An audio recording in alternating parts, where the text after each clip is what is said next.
Boa noite. Para quem não me conhece, meu nome é Carolina Ranas, eu sou fellow do primeiro ano do Retina Instituto e vou apresentar um caso clínico que foi orientado pelo Dr. Rodrigo Versiani. Trata-se então de uma paciente do sexo feminino de 60 anos. Chegou para a gente com uma queixa de baixa acuidade visual progressiva há cerca de um ano. E ela veio encaminhada por outro especialista com uma suspeita de DMRI associada à membrana neovascular subretiniana. De antecedentes pessoais, oftalmológicos e familiares, ela negava. Você vai, Sofia? No exame clínico, ela apresentava acuidade visual com a melhor correção de 20/60 no olho direito e 20/80 no olho esquerdo. Na biomicroscopia, uma catarata nuclear grau 1 em ambos os olhos, com a pressão dentro dos limites da normalidade. E a fundoscopia, eu trouxe as fotos. Então, a gente consegue ver em ambos os olhos um disco bem delimitado, normo-curado, com uma escavação fisiológica, tortuosidade normal. E na mácula, a gente pode ver aqui inúmeras drusas em ambos os olhos, na região aqui da mácula, com uma lesão amarelada subretiniana, formando um depósito aqui inferiormente. A gente, então, realizou a autofluor. E na autofluor, a gente pode ver que essa lesão, ela é hiperautofluorescente. Na anjo, que é importante a gente perceber aqui, que desde as fases iniciais, a gente pode ver uma hiperfluorescência compatível com as drusas. Isso é muito característico das drusas cuticulares, que eu vou falar mais para frente. E na região do material viteliforme, a gente pode perceber que a hiperfluorescência aumenta ao longo do exame. No OCT, a gente pode perceber um descolamento seroso, né, com essas drusas cuticulares abaixo da PR, e esse material aqui compatível com um material viteliforme. E aqui a gente fez o OCTA para diferenciar, né, para descartar uma membrana neovascular, e realmente não havia nenhuma membrana. Então, nossas principais hipóteses, então, foram as bestrophinopatias, que são as distrofias relacionadas ao gene BEST1, como eu vou explicar. E a outra hipótese seria as drusas cuticulares associadas a um descolamento viteliforme. Então, eu vou falar um pouquinho dessa origem, né, do material viteliforme. Tem três origens principais, duas delas são como herança genética, sendo que a lesão viteliforme adquirida ela ocorre mesmo pela senescência da retina, né? Que ocorre em drusas cuticulares, DMRI e serose central. A distrofia de Best, ela é uma distrofia autossômica dominante, com o gene BEST1. Ela vai ocorrer ali numa idade, na faixa etária de 3 a 15 anos, em pacientes mais jovens. Na clínica, ela tem lesões maiores do que as demais, né? Do que a viteliforme do adulto e a adquirida.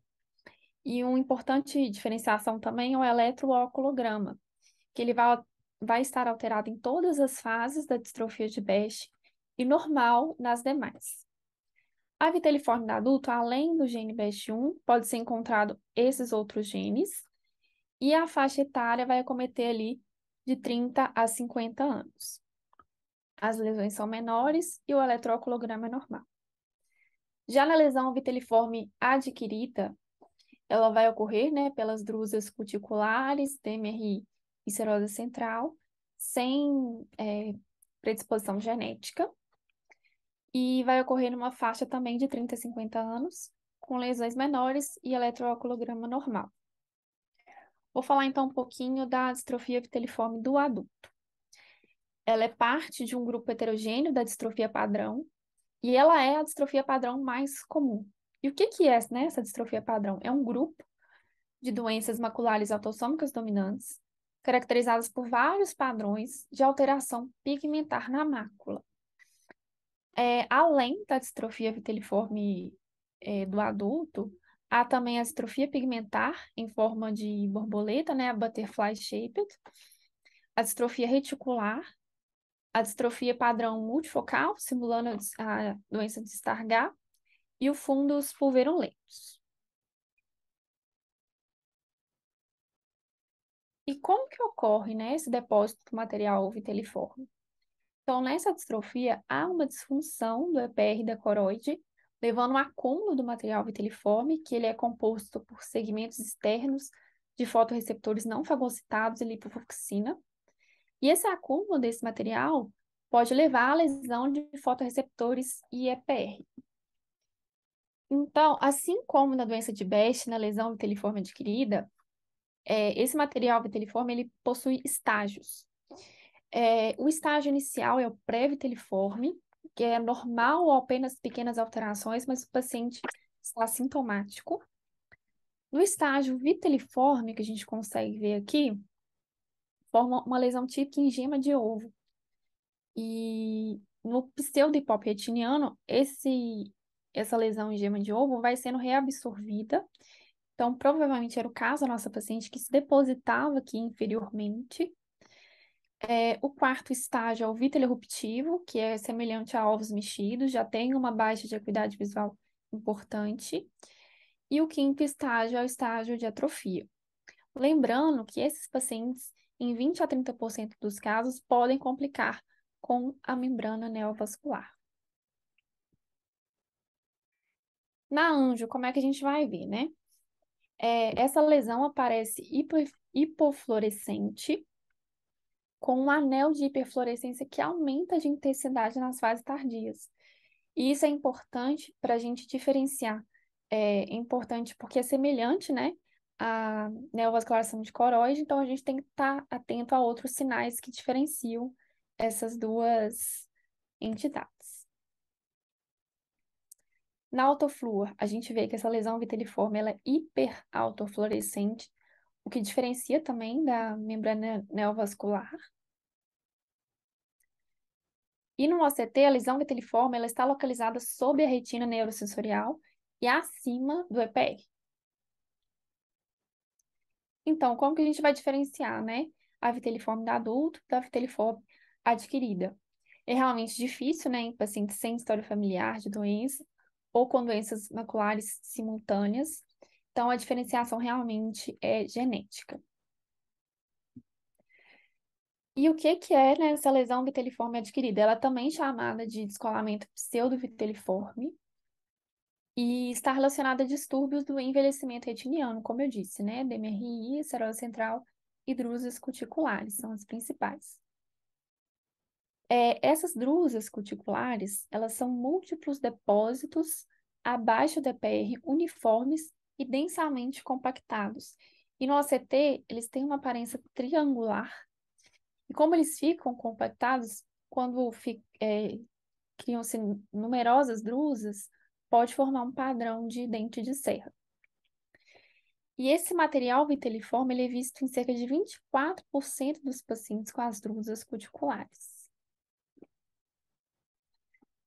Na anjo, a gente pode ver essa aparência do céu estrelado, né? Que a nossa paciente tinha, que é essa hiperfluorescência precoce na região macular, o que diferencia da DMRI, que é uma hiperfluorescência mais tardia.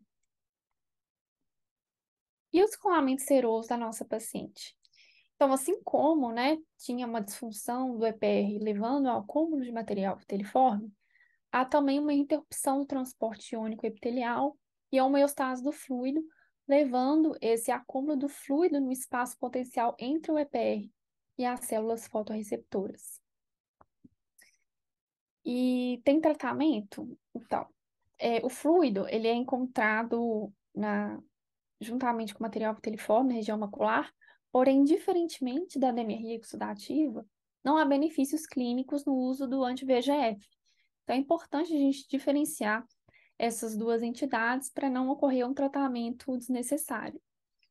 Mas a gente tem que lembrar que essa lesão viteliforme adquirida pode complicar, sim, com a neovascularização de coroide.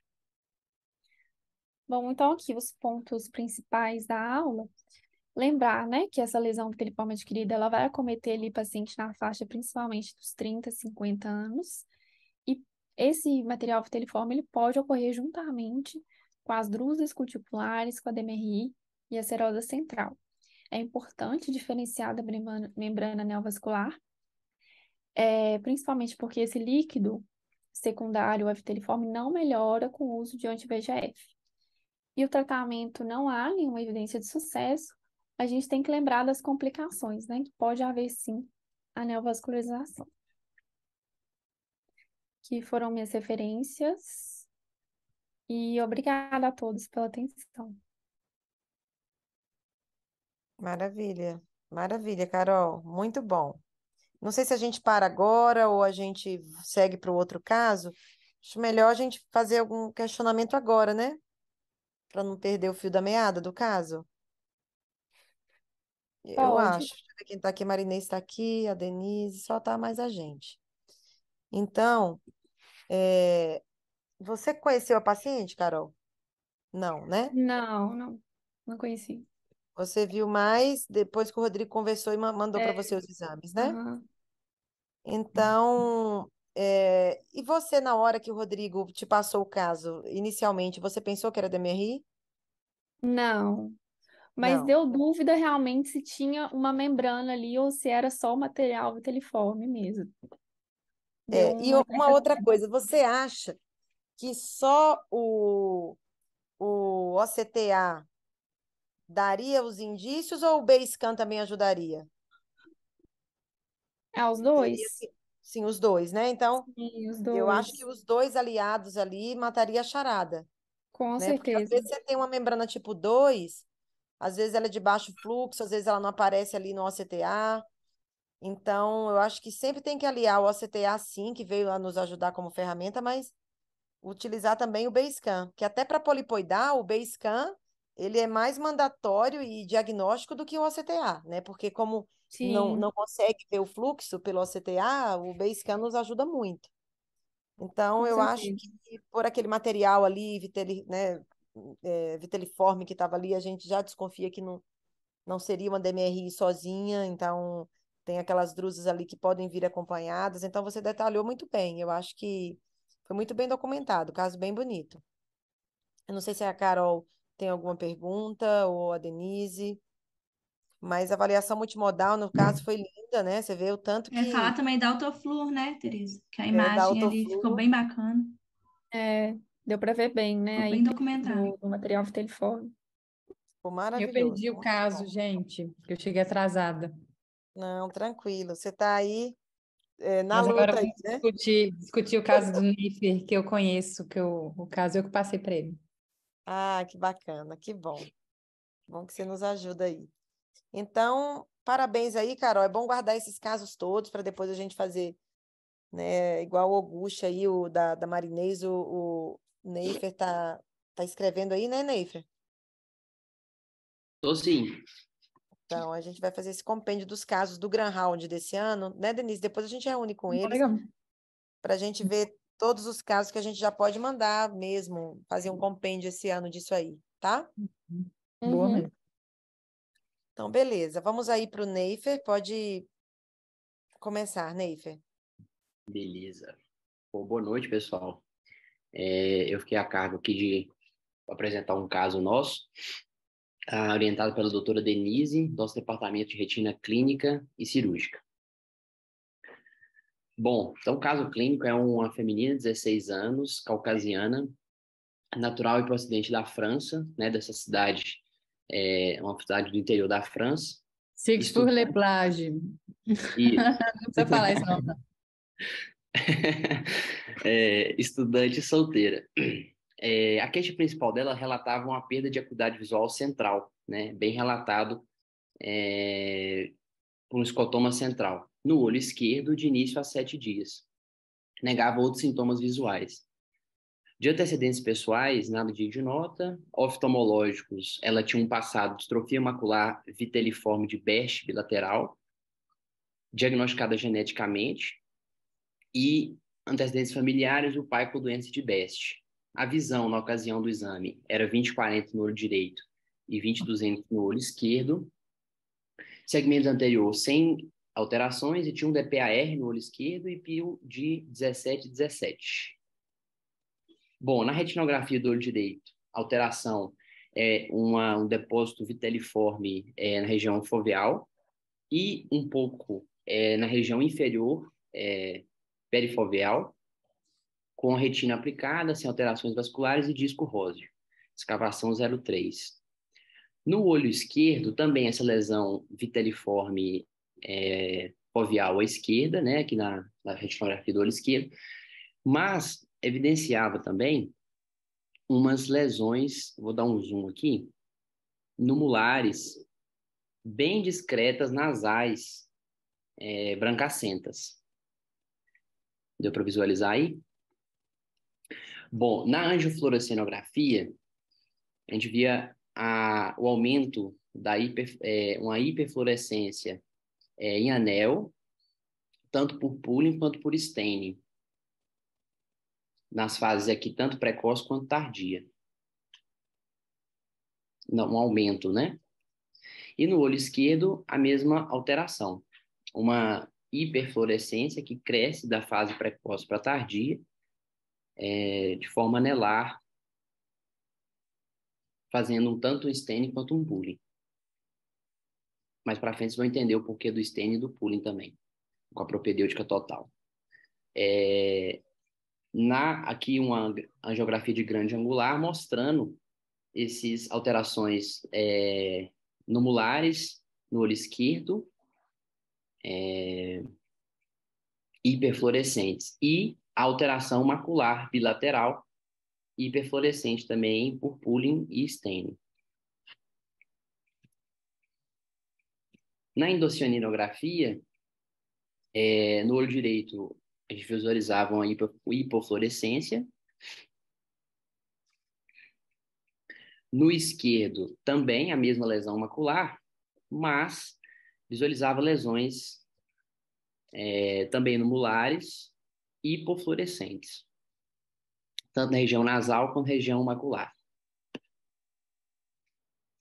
Aqui é a fase tardia da endocianina. O OCT de mácula do olho direito, evidenciando esse depósito viteliforme, subretiniano, né? E aqui num corte vertical mostrava, por gravidade aqui também, o material subretiniano mais inferior, o material viteliforme mais inferior.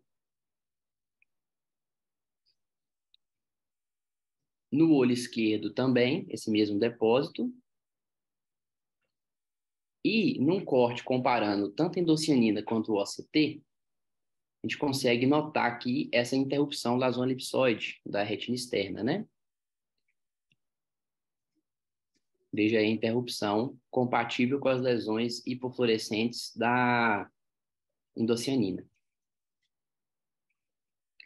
No OCT fez para poder descartar membrana, a gente não via membrana neovascular, nem no olho direito, nem no olho esquerdo. A avaliação sistêmica dela toda normal, tá? E após 3 semanas, a visão, que era 20/200 no olho direito, desculpa, ficou errado aqui, tá? A foto aí do olho esquerdo, a visão ficou 20/100, passou de 20/200 para 20/100. Na autofluorescência, a gente não via alteração no olho esquerdo, tanto nasal quanto macular, só mesmo a região foveal, com as lesões hiperfluorescentes. E o OCT mostrava a permanência daquelas lesões viteliformes, mas no olho esquerdo sem as interrupções da retina externa. E a progressão da endocianina, isso aqui no olho esquerdo, com o desaparecimento daquelas lesões hipofluorescentes. E aqui, após 7 semanas, no olho direito não tinha nenhuma alteração, mas no esquerdo formou a membrana neovascular subretiniana com formação de líquido. Bom, vocês querem comentar aqui esse ponto? A gente abre para discussão. O que vocês acham de hipodiagnósticas? Eu acho que pode ter uma associação aí de duas patologias, assim, pelos exames. Ele tinha vitreite? Não. Não. Não, né? Tá. Hum. É mulher, né? Era mulher. Mulher, 16 anos. Tá. Eu não lembro se era míope. Não. Não, né? Hum. Sei. Mas Tem, tá indo pro caminho certo. é, eu É não isso sei, tá mesmo que parecendo você ter tá pensando. uma epiteliopatia aí, no caso daquelas de pontos brancos, É ou é isso mesmo. humildes, ou é PPMA. Vamos lá, vamos indo. Vamos indo. Junto com viteliforme, com BEST, né, no caso, multifocal, vamos ver. Que as interrupções. Uhum. As Bom, realmente, interrupções. então a gente chegou realmente à hipótese de Mildes em associação com uma doença de Best já pré-diagnosticada, né? Então, Uhum. a doença de Mildes ela é mais frequente no sexo feminino, jovem à meia-idade, sintomas gripais podem preceder, né? Sinais prodrômicos, geralmente é unilateral, autolimitada, ela resolve espontaneamente, etiologia desconhecida de acometimento agudo, né, formando múltiplos brancos acinzentados ou amarelados no polo posterior e média periferia. Né? Lembrar que é a única dos pontos brancos que é hiperfluorescente na anjo e hipo na endocianina. Escotomas, ele pode ter alteração de escotoma paracentral ou aumento da mancha cega, que era a queixa da paciente, né? Ela chegava descrevendo muito bem alteração central, uma fóbia granular transitória, um DPAR positivo e nevovascularização é rara, né? Secundária a Mills.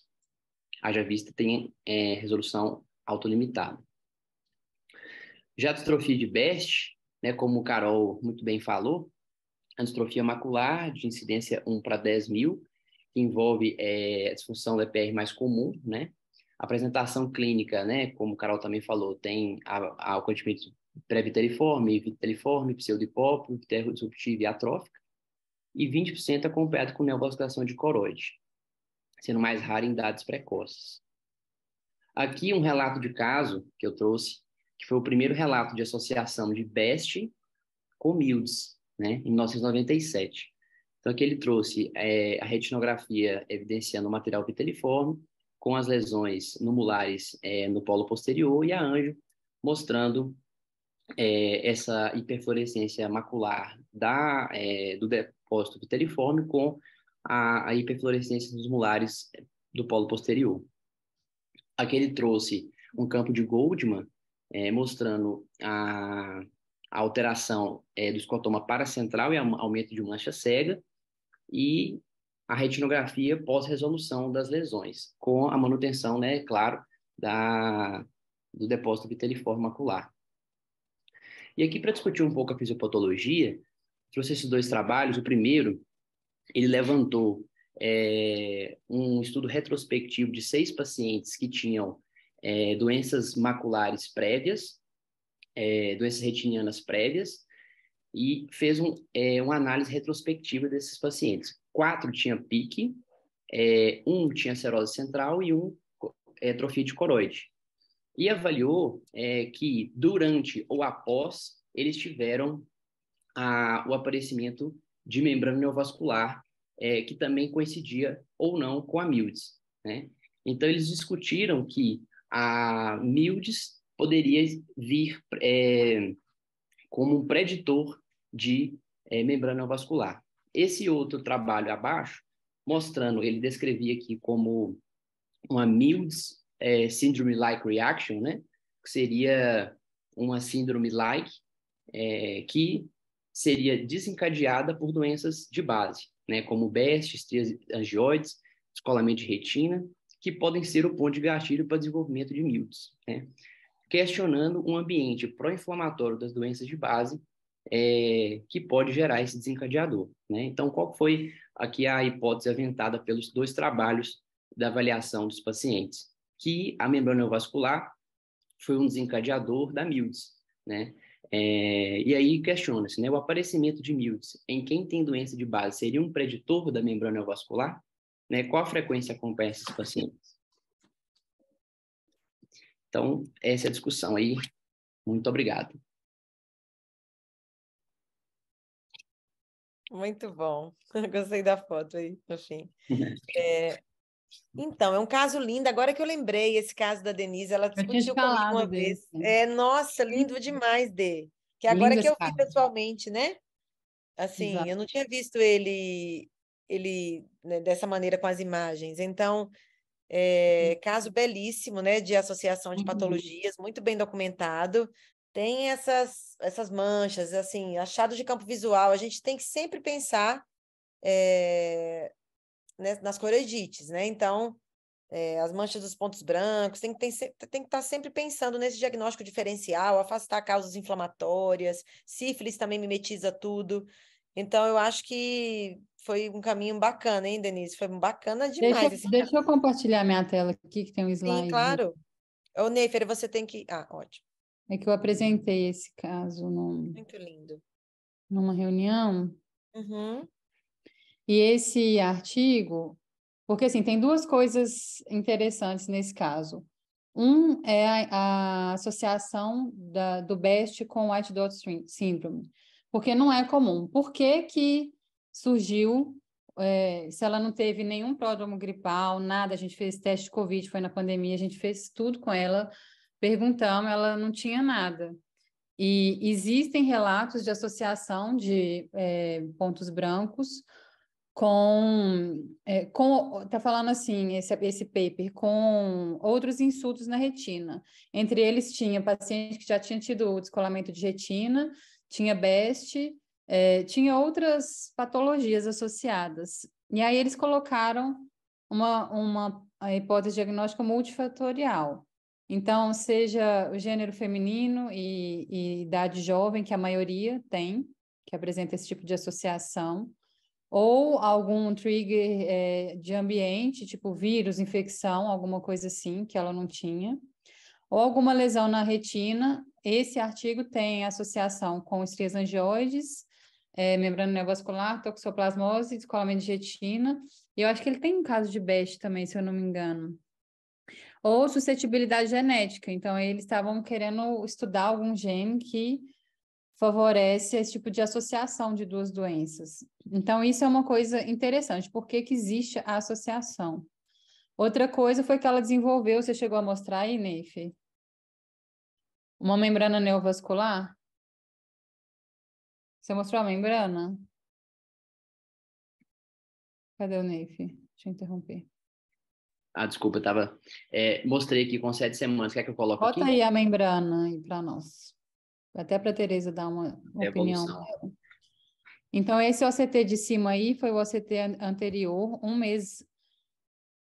Foi assim, ela teve a baixa de visão, a gente diagnosticou o white dots, com 4 semanas ele sumiu, como ele sempre some, normal, típico do white dot syndrome.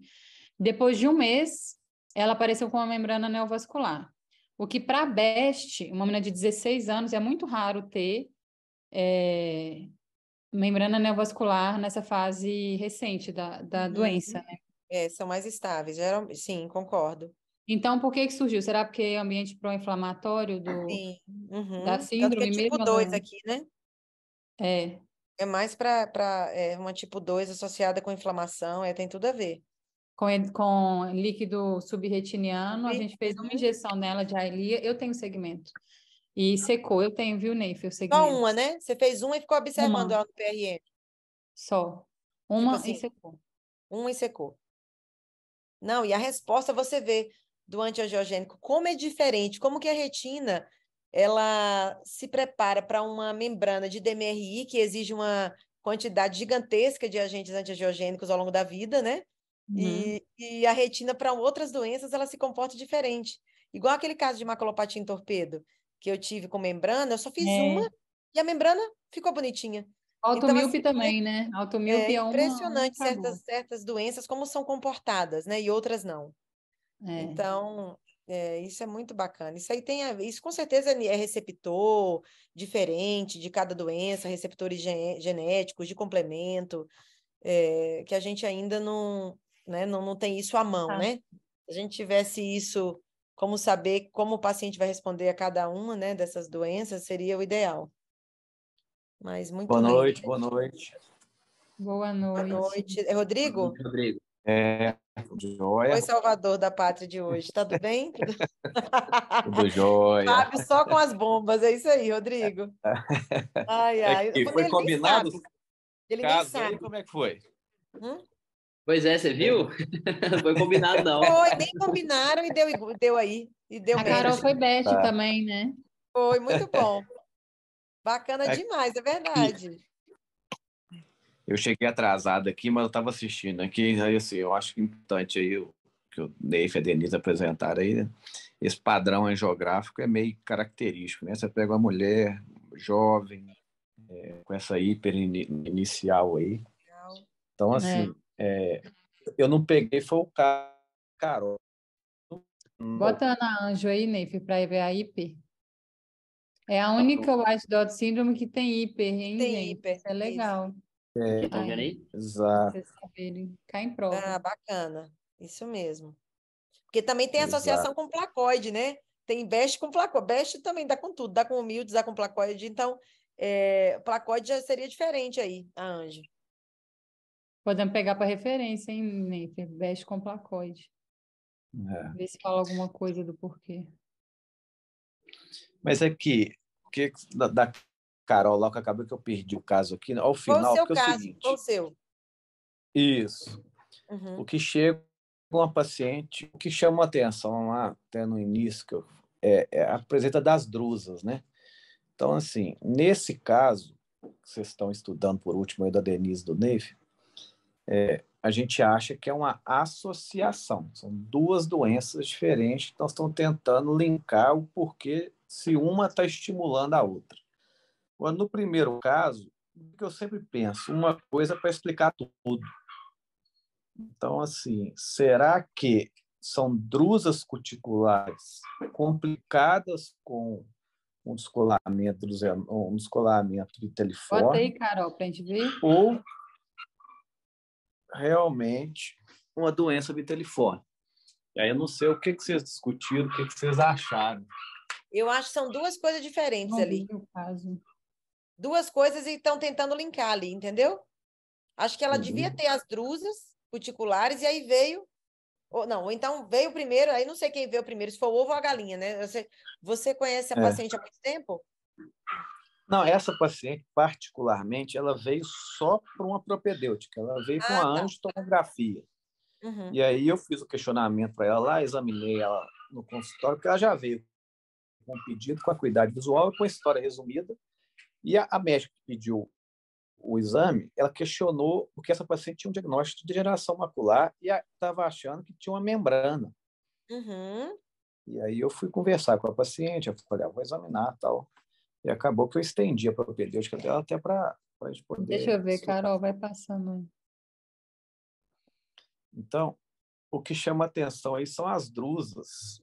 Então, assim, se fosse uma doença viteliforme pura, não teria as drusas. Sim, Essa não teria as flor, drusas. essa flor, ela trouxe, ela já tinha essa flor aí. Ah, tá. Já era dela. Então, então numa discussão, existe, né, a Carol mostrou aí, as drusas cuticulares complicadas com o descolamento viteliforme. Uhum. Olha para você ver, realmente, as duas dá para ver o espessamento do epitélio ali Sim. certinho. Exatamente. Então, assim, eu fiquei mais com um diagnóstico de doença de base de drusas cuticulares complicada com descolamento viteliforme. É lógico que a eletrofisiologia vai nos ajudar e Sim. o genético, né? Sim, Mas, também assim, acho. eu ficaria mais com drusas cuticulares. Vamos ver o que os exames vão Vocês nos pediram, ajudar né, aí. o eletroculograma e o... Ótimo. A cara mostrou a diferença aí. Eu acho que Então, se der negativa, aí vai ser isso aí. Cuticular vamos ver. complicando com descolamento. Vamos ver. Vamos ver as cenas dos próximos capítulos aí. E aí, ó, você viu que eu passei da Denise cai na distrofia de Best aí, até a idade, tá vendo tudo certinho. A outra que a gente está Uhum. falando, ela já é uma Que mulher, idade que ela já está lá tinha? com... Carol, até acho que... Quantos anos que ela tem? 60, 60. não é? Ah, 60. nossa. Uhum. Não, tá bem Ela já mais tem velha. 60, só se ela já está há muito tempo controlada aí com uma distrofia viteliforme do adulto aí. Ninguém sabe, ninguém, Adulta. né? Vamos ver como que vai ser esse eletrocardiograma também dela. Se der normal, aí, né? Exatamente. Assim, eu estou apostando num Exatamente. eletrocardiograma normal. Se a gente pensar que ele está normal, é porque complicou com o descolamento vitaliforme, né? Eu Exatamente. acho, eu concordo É. com essa hipótese aí. 60 anos. Porque, gente, o BEST, Era se para for ter o uma BEST atrofia, verdadeiro, ela já teria uma disciforme aí, uma disciforme que eu digo uma assim, um atrofia. estágio terminal do BEST, né, nessa idade dela. Exatamente. Eu tenho um paciente com BEST de 63, 64 anos que eles têm a família, né, acometida e tudo, e ficam com aquela mácula totalmente acometida. Então, a evolução é outra. Então, vamos ver esse eletrocardiograma e matar a charada final. Mas eu creio que vai ser isso aí, Rodrigo, mesmo. Tem que catalogar esses exames joia. genéticos que estão faltando. É, Porque bacana. todo Greyhound acaba. E agora a gente pediu o exame genético. Cadê? É, exatamente. É marmelada isso aí. Isso, cara. Isso aí, Denise. Vamos ver. Vamos fazer uma revisão dos Greyhounds aí. Nós temos que catar isso aí para trás, o que ficou É. perdido. Verdade, Bacana, pois os é. dois, coincidentemente, vieram duas doenças viteliformes aí.